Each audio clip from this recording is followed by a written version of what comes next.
Hello, everyone. My name is George Diaz, president and founder of Larry Jacob Internet Marketing, and I'm bringing you another episode of Transforming Small Business Thinking. So this is a part two of a conversation we started in the previous episode with Steve Lagreda. Steve, thank you for continuing with me. You're welcome. So if you want, what we were talking about before, we kind of talked about the sales process. Sales is not marketing, and we're running out of time. So what we're going to start talking about now is what is your sales process, and really get into it, because there's a lot of people talking about marketing automation, things like that. But when you really get down into the sales process and then how can you make that more efficient, there aren't a lot of solutions out there. And that's, I think, where Stephen is kind of got a strength here. Yeah, and something I really want to stress out is that when we talk about the sales process, you want to stress. You don't want to stress us out, right? A little Freudian said there. Something I want to stress is the importance of having a process first. Sure. And then thinking about automation, because a lot of the times, how many times have you gone to an event and bought, some kind of a platform because it was the next best thing? Maybe you bought a subscription to some software platform, and then you came home and you had no idea how to use it.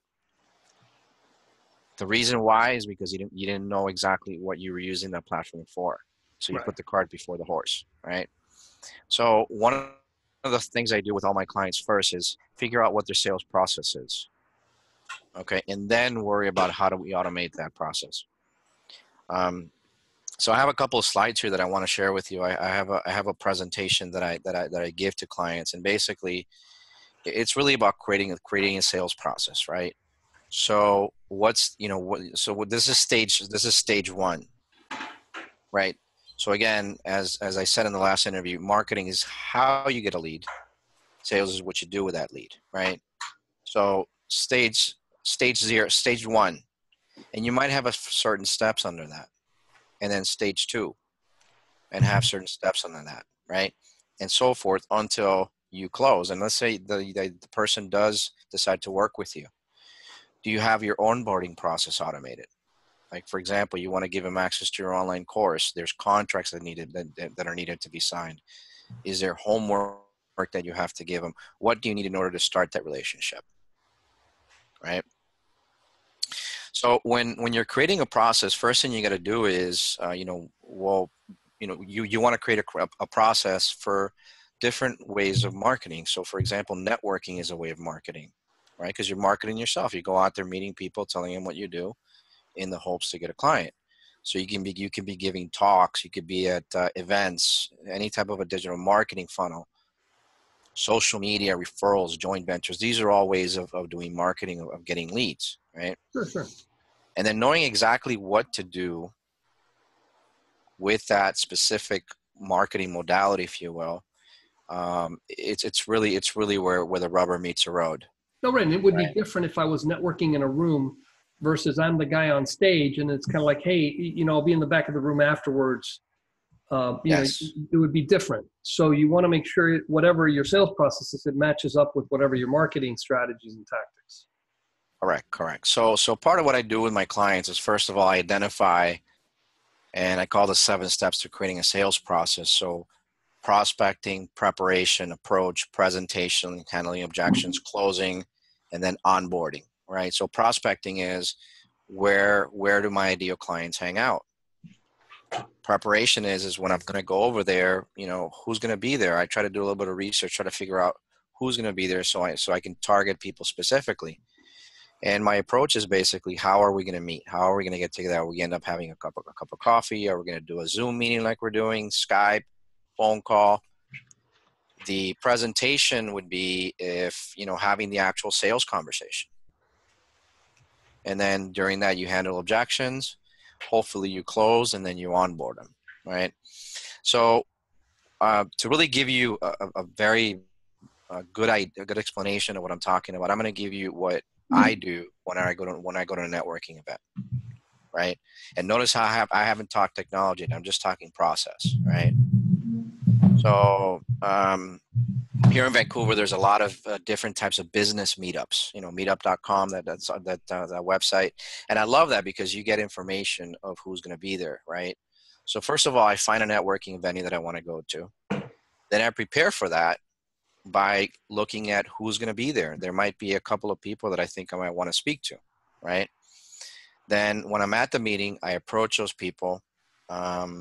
Or quite often in the meetup, people, you'll get you you get your 5-minute elevator speech. Yeah. Right. And then I know exactly who I want to talk to. Then at some point I'm going to get either a business card, or if time permit, I'll actually make the appointment right there and then. So I have an app on my phone that I make the appointment with them. And in the case where I get a business card, I have an app that I can take a picture of the business card, and it automatically goes into my CRM. Yeah, when I was really banging, I was selling and doing the networking, I basically had committed that before I would turn my car on, leaving the event, I would scan in all of the business cards. And in Florida, it's hot, so it's kind of like you're in a hurry. It's like, let me just get this done so I can turn the car on and the AC. And because otherwise I get home and it's like, I'll do it in the morning. And a lot of times time is of essence, doing it so that, hey, we met yesterday. I want to get back to you. Right. And here's where the automation piece comes in, because how long does it take you to type the information into a spreadsheet, right? And then maybe put some comments next to it, right? With the app, I take a picture of the business card, I scan it, and I can also even add a voice note if I want to. Yeah, and you could, by the way, automate. I took the picture and have the system automatically send an email that's like, hey, it was so nice of us that we connected. And if you write it in such a way, you could kind of get away with a generic email. Hey, as a follow-up, I'm going to, give me a couple days. I want to catch up to you, or, whatever the next step is. So you can really get creative if you think about the copy so that you're not sitting there, typing 6, 7, 8 emails that may not go out right away because, the crisis of the day happens in the morning. Yeah. So I kind of do a little, kind of halfway through that. What you're saying is when the data is already in my database, in my CRM has a way for me to send emails, and it has a way for me to actually create templates. Perfect. So I can go in there, just hit send email, pick intro template, and then just maybe change the first paragraph. Say, hey, George, we met at this, just to personalize it, and the rest of it is copy. Mm-hmm. Nice. Right? Because that's one of the biggest pushbacks I get from people is like, well, if it's too automated, it's going to feel robotic.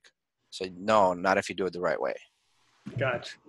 Right? And this is not about like automating your marketing where somebody opts in and then they automatically get their ebook, and then they start getting 50 emails and they're right. all right. That's full automation. This is using technology to shave time off of things that you might be doing. I mean, to that end, when my marketing gets a hold of someone and they reach out to me, so I've effectively got them to reach out to me, I stop all my automation. Now you've got some really cool tactics to go in there, but I stop it because at that point I don't want them getting the generic emails that could kind of throw them, right? Exactly. And this is where even though sales and marketing are separate, you have to, they're like sisters, right? They're like, Siamese twins, where they're so interconnected, right? Because sometimes when somebody says, you have a sales conversation, somebody says, maybe, let's talk in 6 months, let's talk in a year, I'm not ready for you yet. If you don't talk to them again, if you don't keep them in the loop, inside of that conversation, they're gonna when they're ready, they're gonna find somebody else. Yeah. Right. So this is where you might want to take them back to another marketing campaign, and just send them value-based information, educational-based marketing, they call it. Yeah. So they don't forget about you. Yep. Exactly. So going back to my process, right? So I send an intro email, then I send them a link. I don't do the back and forth. Hey, can we meet on Tuesday? Yes. Wednesday. You know, they actually studied this, and you know what the average is for that back and forth without a scheduler? Oh, gee, how much? 9. 9 emails back and forth, and it could take a few days, right? Yeah, yeah. Because sometimes people don't answer; they answer the next day, and then you're busy. As soon as the client says yes, I'd like to meet. Here's a link to my calendar. Book a time that works for you, and let's connect. And then one of the things I like to do, and again, this is where I have a template for this, and I like to send them what I call an indoctrination email. So indoctrination in marketing speak is a way to increase the know, like, and trust factor. So I'll send them an email with a couple of videos so they get more familiar with what I do, right? And then we have a sales conversation. And that sales conversation basically has 3 outcomes, right? And it doesn't have to be one sales conversation. It could be a series of sales conversations, right? But my point is, at some point, you're going to get to a point where you're going to ask for the sale. And the client's either going to say yes, no, or maybe. If they say yes, try to automate your onboarding process as much as you can. So this is where a platform like Infusionsoft or ActiveCampaign or Aweber or whatever email program you're using, Yeah. you can put all that in an email and trigger that email to go out as soon as the deal is closed. Right. Right. If they say no, now here's some really good advice for you guys. So pay attention.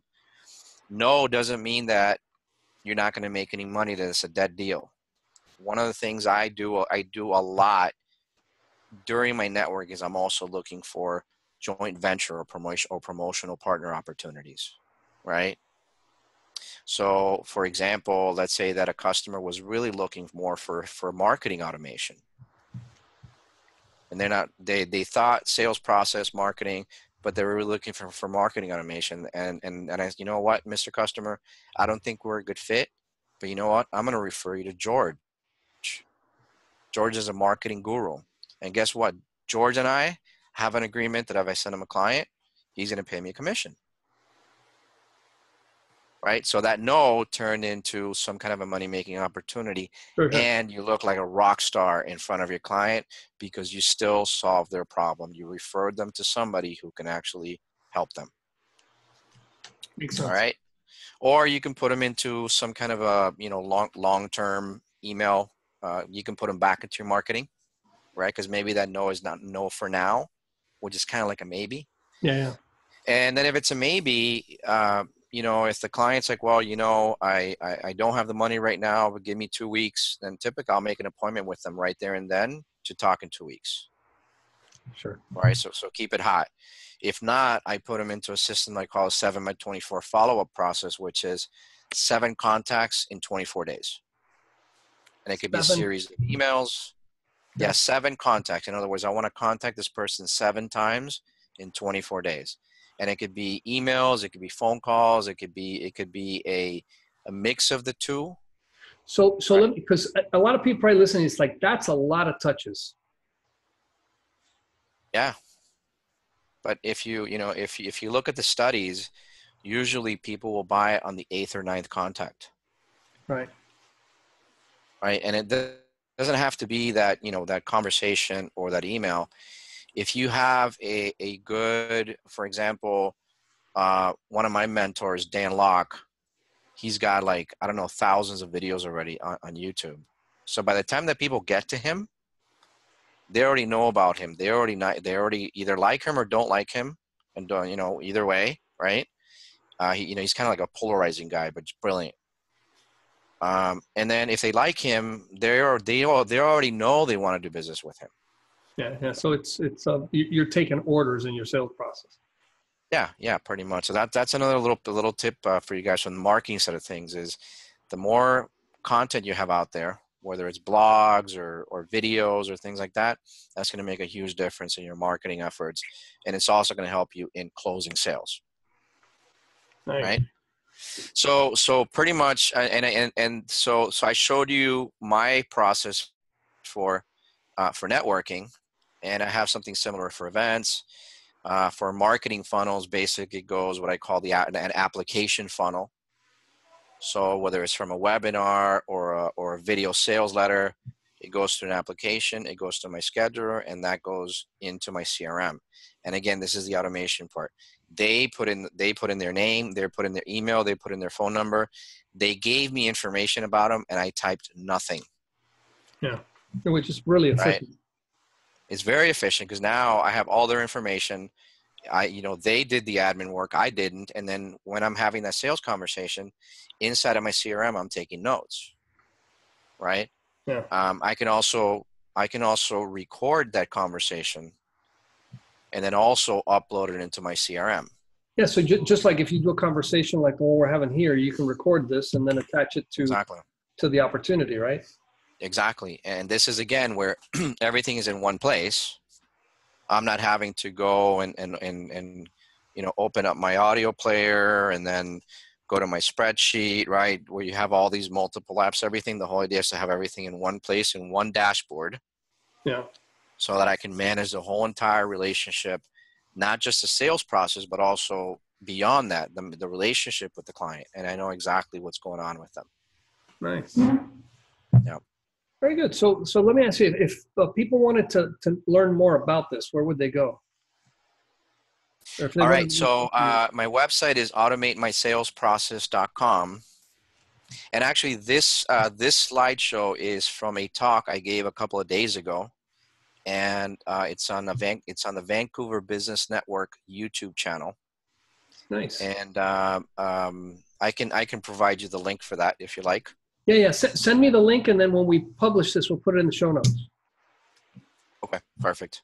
Cool. And then you can watch the video and make sure to like and share it if it's something that you think that might benefit somebody else. But I go deep into this, and again, it's more important to figure out what your process is first, then figure out how to automate it. Cool. Well, hey, Steve, thanks a lot. You've kind of given us 2 episodes worth of stuff. I'm sure there's a lot of smarts that we can grab from this. And if they want more information, they can reach out to you. So thank you very much. I appreciate it. All right. Cool. Take care.